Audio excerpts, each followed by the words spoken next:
Olá a todos, sejam bem-vindos. Meu nome é Derek de Oliveira Fraga, eu sou aluno bolsista de Iniciação Científica do edital PIBIC UFV 2021-2022, FUNARBIC, do professor Garbas Anacleto dos Santos Júnior, Departamento de Química da Universidade Federal de Viçosa.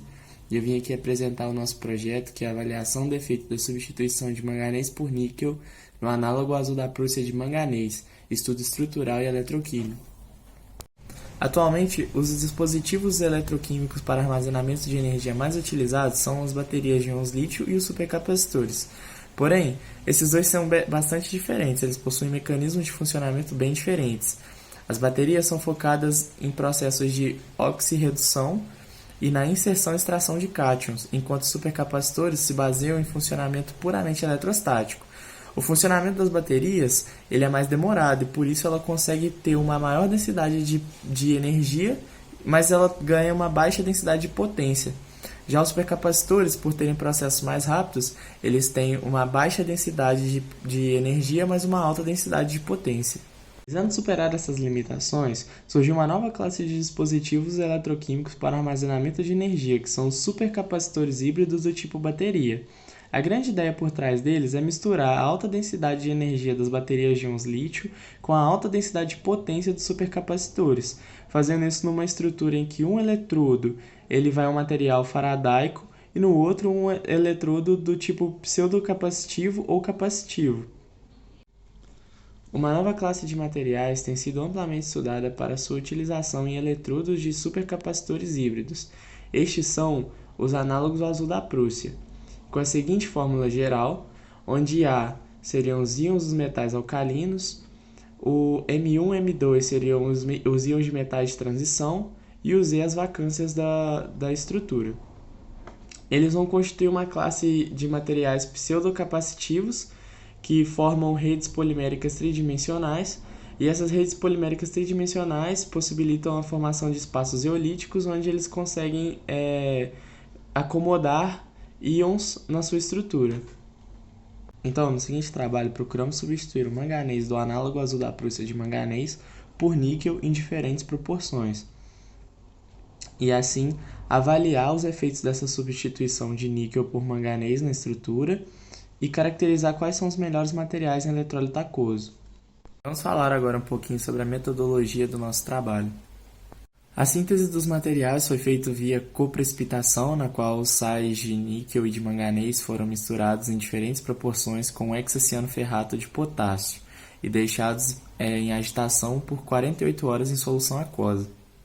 Para a caracterização estrutural dos materiais, nós utilizamos as técnicas de difratometria de raio-x e espectroscopia no infravermelho. Para a voltametria cíclica, utilizamos uma célula de 3 eletrodos, onde, respectivamente, na sequência da foto, temos o contra de platina, o referência de prata cloreto de prata, o eletrodo de trabalho, que é uma placa de platina, onde são depositados nossos materiais, e o eletrólito é o sulfato de lítio. Agora vamos entrar nos resultados e discussão do nosso trabalho. Através da espectroscopia no infravermelho, obtivemos o seguinte gráfico de transmitância por número de onda para cada um dos 3 materiais sintetizados, onde aqui a gente consegue ver as principais bandas e conseguimos caracterizá-las e constatar que o material foi de fato formado. Então, para as principais bandas deste material, podemos citar a banda que se divide na região de 2.065 cm a menos 1 a aproximadamente 2.150 cm a menos 1, que ela é referente ao estiramento do cianeto. Podemos também citar as duas bandas de água, sendo uma em 3.379 cm a menos 1, que se refere à água de superfície, e a outra em 1.608 cm a menos 1, que se refere à água intersticial, e a outra banda em 430 cm a menos 1, que se refere à ligação ferro-cianeto-manganês, mas nos materiais que houve a substituição pelo níquel também pode ser considerado a banda que se refere a ferro, cianeto e níquel. Nesse gráfico ampliado, podemos perceber que ocorre um deslocamento das bandas referentes ao estiramento de cianeto. Isso indica para nós que a substituição do manganês por níquel ocorreu, uma vez que as ligações do ferro, cianeto e níquel são mais fortes que as ligações de ferro, cianeto e manganês, elas vão apresentar maiores números de onda.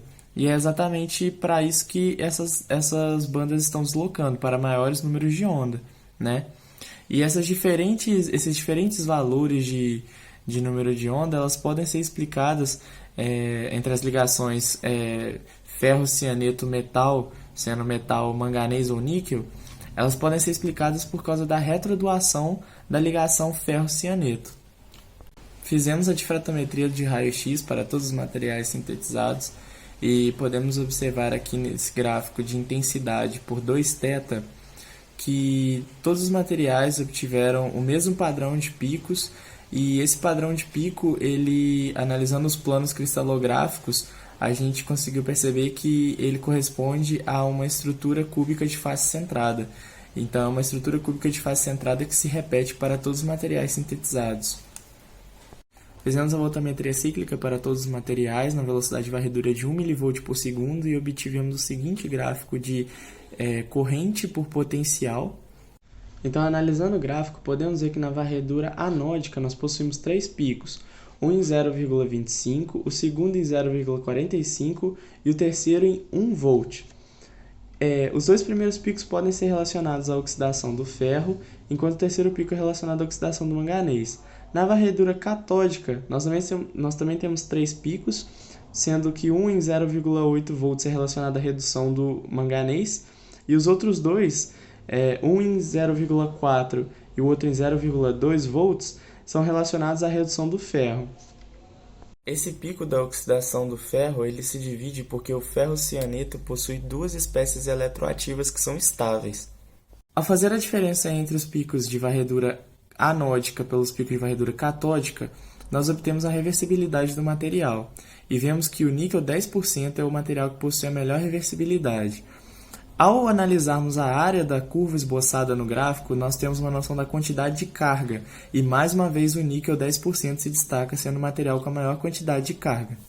E podemos ver também que os picos referentes ao manganês diminuem entre as substituições de níquel, o que é uma grande evidência de que a substituição está ocorrendo de fato, né?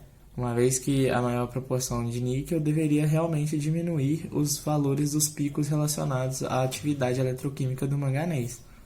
Com os dados da voltametria cíclica, nós conseguimos calcular a capacitância para os materiais, e aqui a gente exibe um gráfico de capacitância por concentração de níquel, onde a gente pode ver que, mais uma vez, o níquel 10% se destaca, sendo o material que possui a maior capacitância dentre os materiais sintetizados.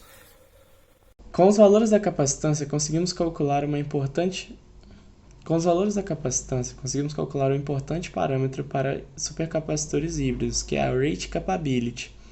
Essa rate capability ela não possui tradução para o português, mas ela se refere a quanto da capacitância do material é alterada quando a gente vai de menores valores de varredura para grandes valores de varredura. Dessa forma, a rate capability seria basicamente o quanto de capacitância que o material consegue reter. E mais uma vez a gente consegue ver que nas substituições de níquel, o níquel 10% se destaca tendo um valor de 21,67% de rate capability, enquanto que a substituição de 20% possui apenas 20,73%. O que se pode concluir a partir de todos os resultados obtidos e observações realizadas é que a síntese via coprecipitação, apesar de não ser um método muito bem controlado, os resultados indicaram que sim ocorreu a formação dos materiais, e além disso os resultados ainda indicaram para a gente que ocorreu de fato a substituição de níquel em diferentes proporções na estrutura do material. E quando a gente caracterizou e avaliou eletroquimicamente essas diferentes proporções, a gente conseguiu perceber que o níquel 10% é a melhor proporção de substituição, uma vez que ele apresentou uma maior quantidade de carga, uma maior retenção de carga e uma mais alta reversibilidade. Então é isso, esse foi o nosso projeto. Obrigado pela atenção. Gostaria de agradecer ao UFV, à Bolsa Funarbic me oferecida, ao meu professor orientador Garbas Anacleto dos Santos Júnior, aos professores Tiago Almeida Silva e Leonardo Luiz Okumura, e gostaria de agradecer também ao meu grupo de pesquisa GEDAI. É isso e até a próxima!